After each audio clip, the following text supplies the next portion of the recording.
हे भगवान, आज तो कितना भयानक तूफान आया है। यदि इसी प्रकार बारिश होती रही तो मेरी तो सारी फसल नष्ट हो जाएगी। प्रकाश एक बहुत ही सच्चा और ईमानदार व्यक्ति था। वो अपने बूढ़े माता पिता के साथ इसी घर में रहता था। पूरी रात जोर जोर से बारिश और तूफान होता रहता है।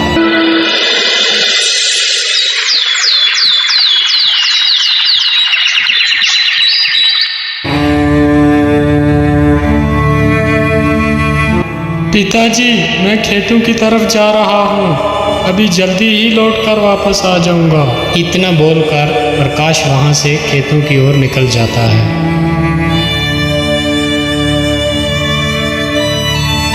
प्रकाश चलते चलते फिर अपने खेतों के पास पहुँच ही जाता है और वो क्या देखता है कि उसकी अपनी सारी फसल जो थी वो नष्ट हो चुकी है। हे भगवान, ये क्या हो गया? अब मैं क्या करूँगा? मेरी तो सारी फसल नष्ट हो चुकी है।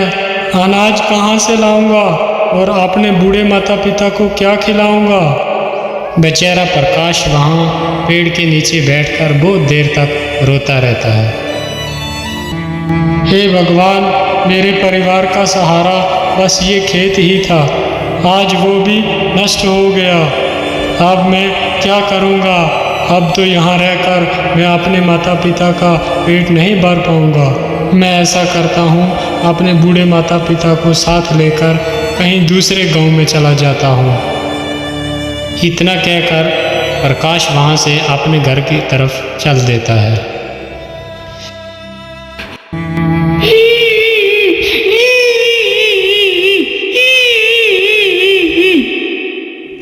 अरे, ये आवाज़ किसकी है?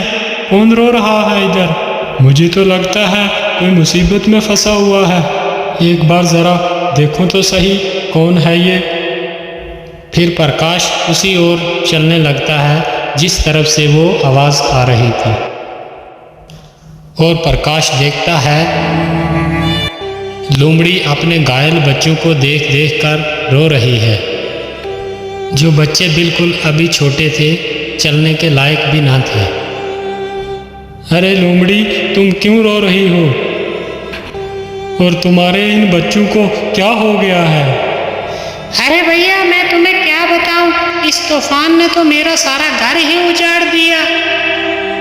अभी कुछ दिन पहले ही मेरे बच्चों ने जन्म लिया था। अभी ये चलने के लायक भी नहीं है। तूफान ने हमारा ये हाल कर दिया।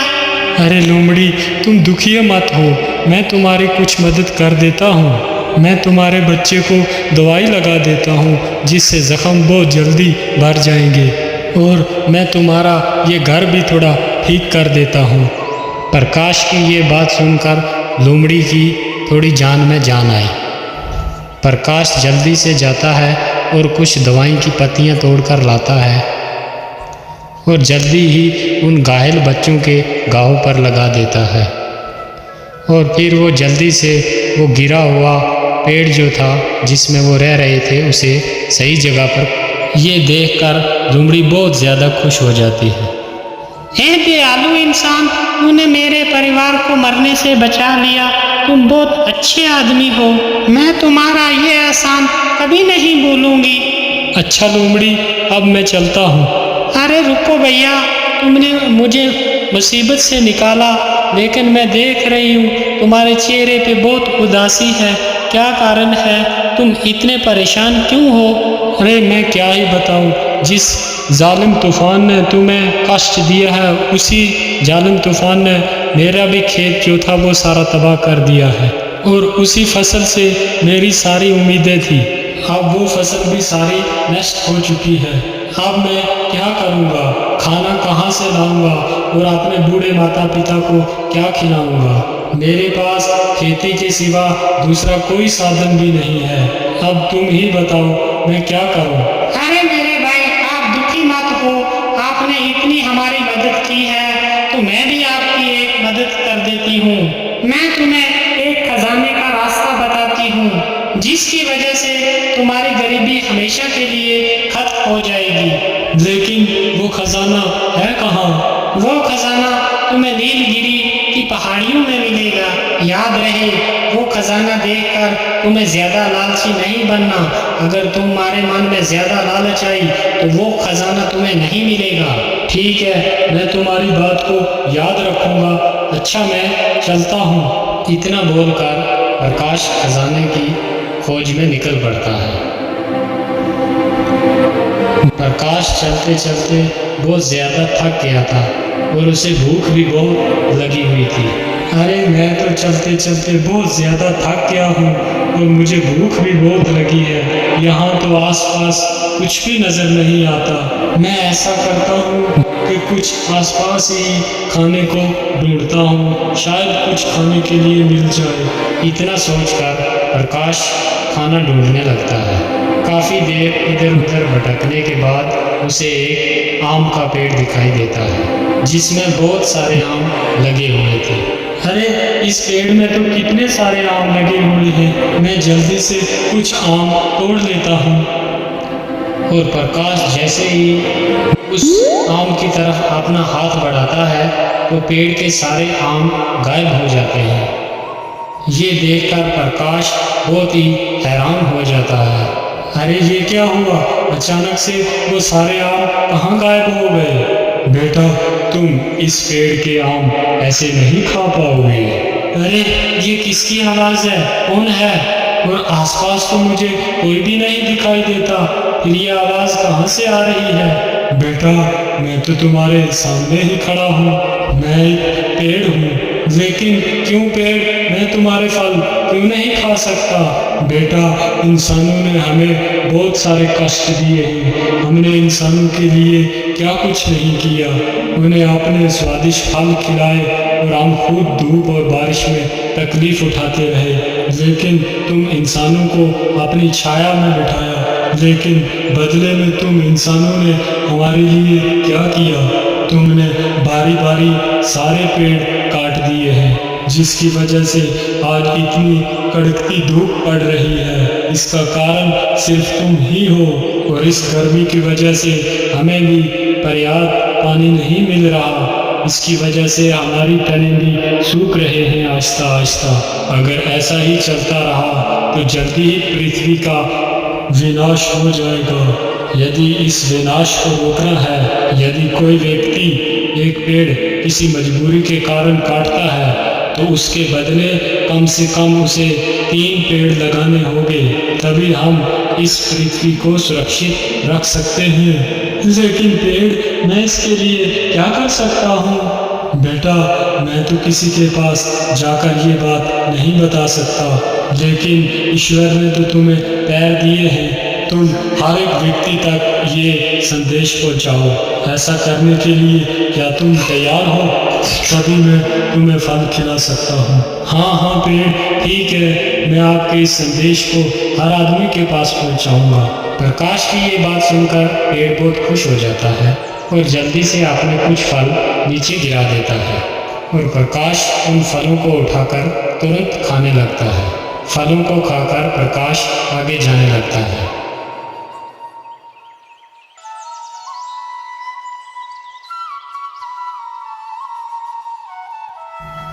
अरे बाप रे बाप, इतनी जोर की धूप पड़ रही है और इस धूप में चलना तो बहुत मुश्किल हो रहा है और मुझे बहुत सारी प्यास भी लगी है, लेकिन नदी तो पास में ही है। चलो थोड़ा सा पानी ही पी लेता हूँ।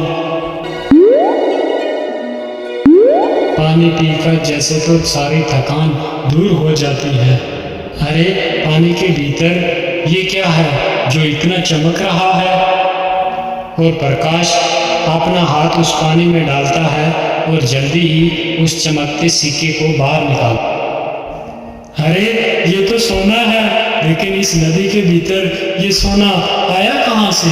वो नदी उसी नीलगिरी पहाड़ी से होकर गुजरती थी, जिसकी वजह से कभी कभी सोना उस नदी में बहकर आ जाता था। इसका मतलब ये नदी नीलगिरी पहाड़ी से होकर आती है। चलो जल्दी से मैं गुफा के पास जाता हूँ।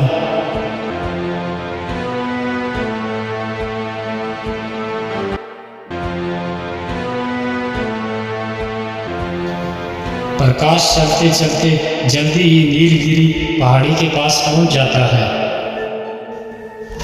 मैं इस गुफा के बीच तो आ गया, लेकिन खजाने का कुछ पता ही नहीं है कहाँ पर होगा। अरे ये क्या, एक पत्थर के नीचे से इतना सारा पानी कैसे आ रहा है? कहीं इस पत्थर के पीछे ही वो खजाना तो नहीं छुपा हुआ है। चलो इस पत्थर को ही हटा कर देखता हूँ। प्रकाश जैसे इस पत्थर को हाथ लगाता है, वो पत्थर अपने आप दूर खिसक जाता है। अरे ये क्या, ये पत्थर मेरे छूते ही इतना दूर कैसे हो गया?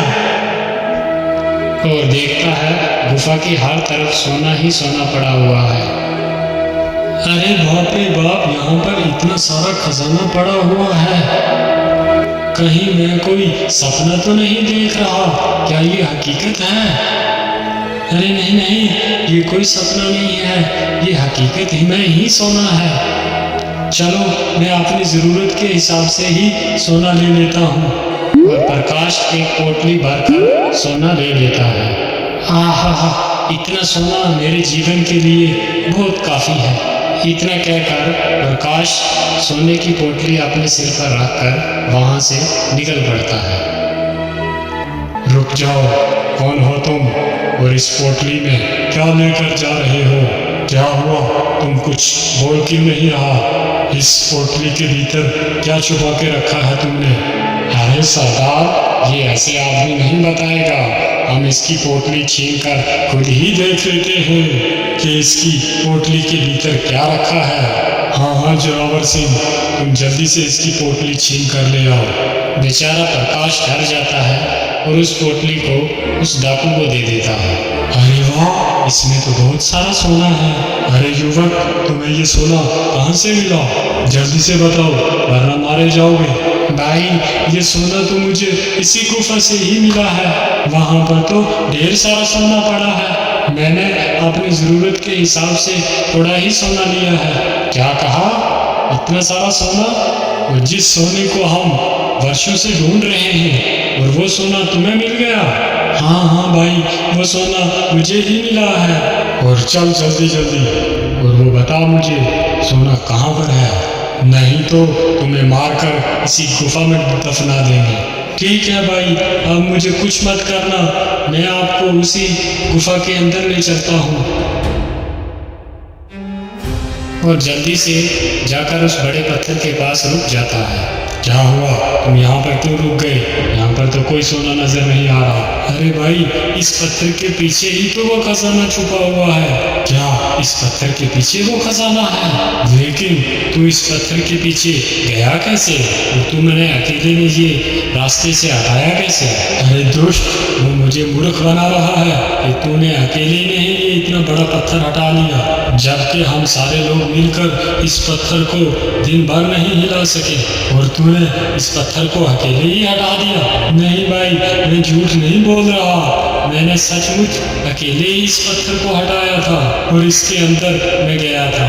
यदि ऐसी ही बात है तो तू मेरे सामने ही इस पत्थर को हटा, जरा मैं भी तो देखूं कि तूने अकेले ही इतने बड़े पत्थर को कैसे हटा दिया। ठीक है भाई, मैं अभी इस पत्थर को हटाता हूँ। इतना कहकर प्रकाश जैसे ही उस पत्थर को छूता है, वो पत्थर अपने आप दूर खिसक जाता है। पत्थर दूर खिसकते ही गुफा का सारा खजाना साफ साफ दिखाई देता है। खजाना देखकर तीनों डाकू तो पागल ही हो जाते हैं। अरे वाह वाह वाह, इतना सारा खजाना है। आखिरकार ये सोना हमारे हाथ लग ही गया। अब तो हम ही इस सारे खजाने को उठाकर ले जाएंगे। डाकू के इतने बोलते ही गुफा का दरवाजा अपने आप बंद हो जाता है। तीनों दुष्ट डाकू उसी गुफा के अंदर फंस जाते हैं और प्रकाश अपनी उस सोने की पोटली को उठाता है और वहां से भाग जाता है। और वो डाकू तीन के तीन अंदर ही उस गुफा के दम घुट के मर गए। ऐसी और भी मज़ेदार कहानी सुनने के लिए लाइक करें, सब्सक्राइब करें, बेल आइकन को ऑन करें ताकि सबसे पहले नोटिफिकेशन आपके पास आए। आपका बहुत बहुत धन्यवाद।